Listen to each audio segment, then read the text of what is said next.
जय हो श्री कृष्ण भगवान। 12वें अध्याय का पाठ आपको सुनाते हूँ। श्री कृष्ण भगवान अर्जुन को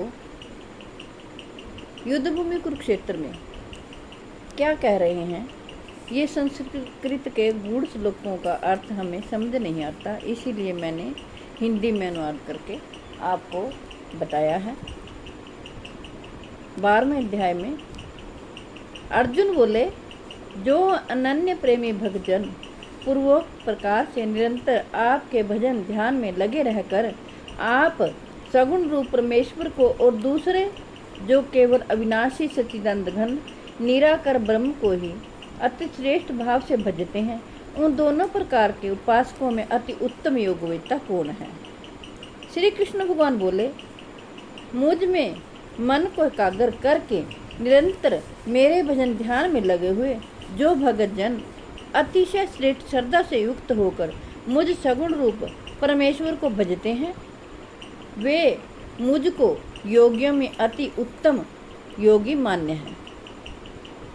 परंतु जो पुरुष इंद्रियों के समुदाय को भली प्रकार वश में करके मन बुद्धि से परे सर्वव्यापी अकथनीय स्वरूप और सदा एक रस रहने वाले नित्य अचल निराकार अविनाशी सच्चिदानंद घन ब्रह्म को निरंतर एक ही भाव से ध्यान में करते हुए भजते हैं, वे संपूर्ण भूतों के हित में रत और सब में समान भाव वाले योगी मुझको ही प्राप्त होते हैं।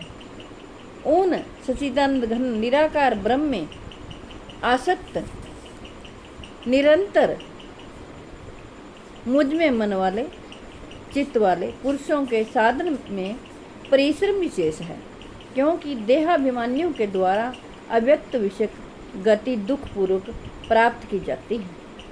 श्री कृष्ण भगवान बोले, परंतु जो मेरे प्राण रहने वाले भक्तजन संपूर्ण कर्मों को मुझ में अर्पण करके मुझ सगुण रूप परमेश्वर को ही अनन्य भक्ति योग से निरंतर चिंतन करते हुए भजते हैं, हे अर्जुन, उन मुझ में चित्त लगाने वाले प्रेमी भक्तों का मैं शीघ्र ही मृत्यु रूप संसार समुद्र से उद्धार करने वाला होता हूँ।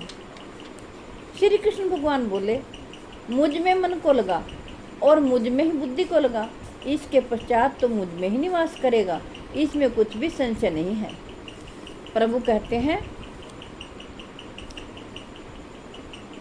मय्येव मन आध तत्व मयि बुद्धिं निवस्यसि मय्येव अतः उध्रुवं न संशयः।